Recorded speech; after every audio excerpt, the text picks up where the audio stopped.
Antes de tudo, já deixa o like, se inscreve no canal e ativa o sininho, porque a história de hoje vai explodir a sua mente. O que você vai ouvir agora é uma das trajetórias mais chocantes, polêmicas e imprevisíveis da geopolítica moderna. A jornada de Ibrahim Traoré não é apenas a de um militar que subiu ao poder.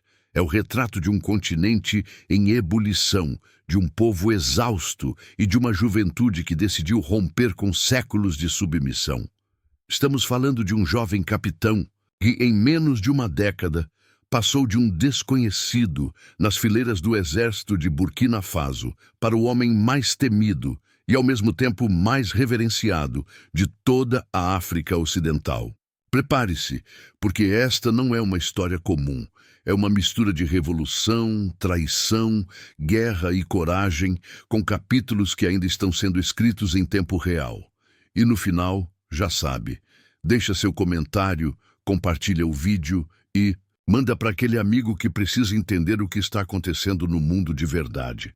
Ibrahim Traoré nasceu em 1988, em Bondoukoui, uma pequena cidade no oeste de Burkina Faso.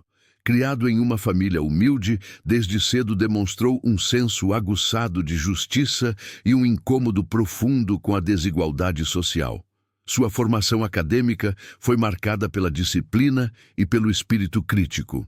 Ele ingressou na Universidade de Ouagadougou para estudar geologia, mas logo trocou os livros pelas armas, decidindo seguir carreira no Exército Nacional.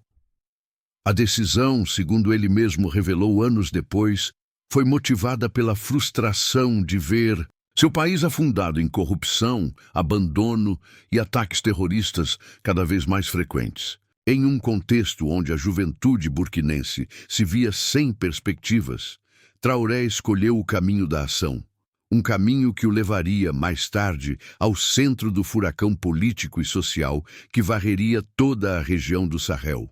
Com o avanço dos grupos extremistas islâmicos e o colapso parcial do governo central, Burkina Faso mergulhou numa crise sem precedentes. Aldeias inteiras foram devastadas, civis massacrados, e o Estado parecia impotente para proteger sua própria população. Traoré, que naquela altura já ocupava o posto de capitão, começou a ganhar respeito entre seus colegas por sua postura destemida, liderança no campo de batalha e principalmente pela crítica constante à omissão dos líderes políticos e militares.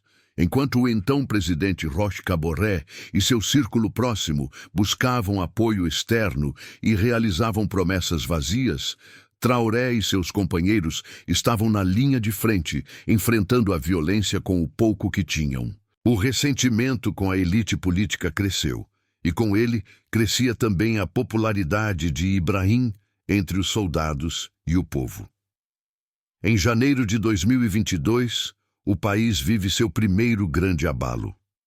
O tenente-coronel Paul-Henri Damiba lidera um golpe de Estado e assume o poder com o discurso de restaurar a segurança e a soberania nacional. No entanto, poucos meses depois, fica claro que as promessas de Damiba eram apenas mais do mesmo. A violência continuava, os acordos obscuros com potências estrangeiras se intensificavam e as forças armadas seguiam divididas. Foi então que Ibrahim Traoré, aos 34 anos, deu o passo que mudaria sua vida e a história do país para sempre.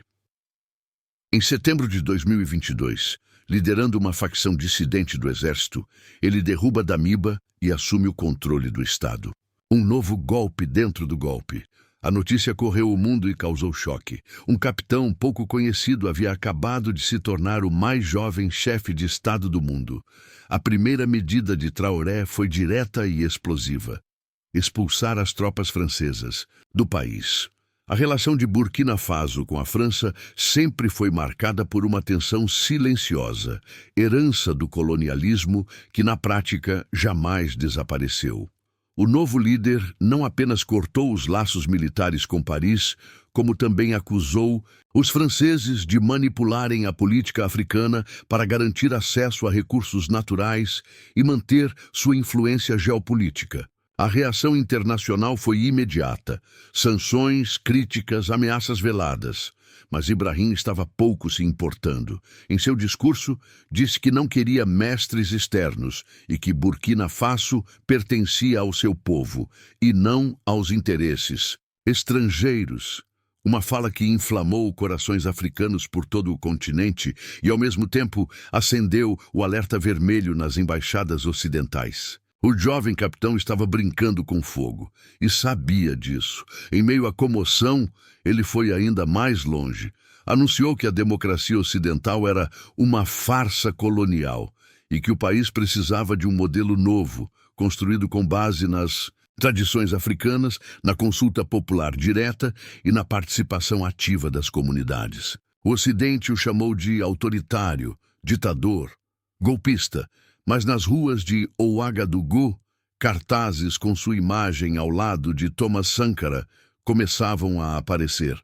Para quem não sabe, Sankara foi o ícone revolucionário burkinense que nos anos 80 tentou fazer uma ruptura radical com o sistema, enfrentou o imperialismo e acabou assassinado por seus próprios aliados. Traoré passou a ser comparado a ele, e isso por si só já era um peso gigantesco.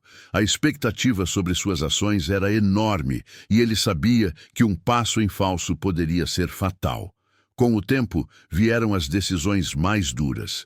Fechamento de rádios e veículos de imprensa considerados agentes externos, restrições a ONGs internacionais, prisões de opositores acusados de conspiração e até ameaças a repórteres estrangeiros. Traoré se defendia dizendo que tudo isso era necessário para proteger a soberania do país e que a liberdade de expressão não podia ser usada como arma para sabotar a reconstrução nacional. Mas as críticas aumentavam. Grupos de direitos humanos começaram a soar o alarme. O governo dos Estados Unidos emitiu comunicados preocupados. Organizações internacionais alertavam sobre o autoritarismo crescente. Mas para Ibrahim, tudo isso era parte do mesmo jogo geopolítico que vinha esmagando a África há décadas. Ele não queria jogar, queria derrubar o tabuleiro inteiro. Internamente, as coisas também se complicaram. Com o corte de ajuda externa e o isolamento diplomático, a economia do país entrou em colapso. Faltavam remédios, comida, energia, a inflação disparou, o desemprego aumentou e, mesmo assim, o apoio popular a Traoré permanecia significativo, especialmente entre os jovens e os mais pobres, que viam nele uma esperança real de mudança. Eles não queriam mais promessas estrangeiras, queriam dignidade.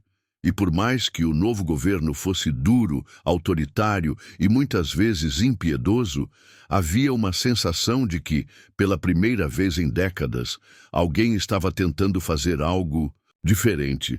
Mas o maior desafio de Ibrahim Traoré ainda estava por vir, as divisões internas dentro do próprio exército. Rumores sobre tentativas de golpe começaram a circular. Alguns oficiais de alta patente, descontentes com o rumo radical do novo regime, passaram a conspirar nos bastidores. Informações sobre enriquecimento ilícito, corrupção entre ministros, sumiço de recursos humanitários e repressão brutal contra comunidades inteiras começaram a vazar. O governo, por sua vez, silenciava os críticos com prisões ou desaparecimentos. A tensão se tornava insustentável. Traoré endurecia ainda mais, cercando-se de um círculo pequeno de aliados leais e promovendo mudanças abruptas na estrutura de comando militar. A instabilidade se instalou e, com ela, o medo de que tudo terminasse em mais um banho de sangue. Hoje, Ibrahim Traoré segue firme no comando de Burkina Faso. Sua figura divide opiniões, provoca debates intensos e inspira tanto aplausos quanto repulsa. Para uns, ele é o herói que teve coragem de dizer basta à dominação estrangeira e colocar o povo em primeiro lugar. Para outros, é só mais um general com sede de poder, usando o discurso nacionalista para justificar repressão e abuso. O fato é que sua história ainda está sendo escrita. Ele pode ser lembrado como o homem que reconstruiu um país ou como o líder que mergulhou Burkina Faso num novo ciclo de escuridão.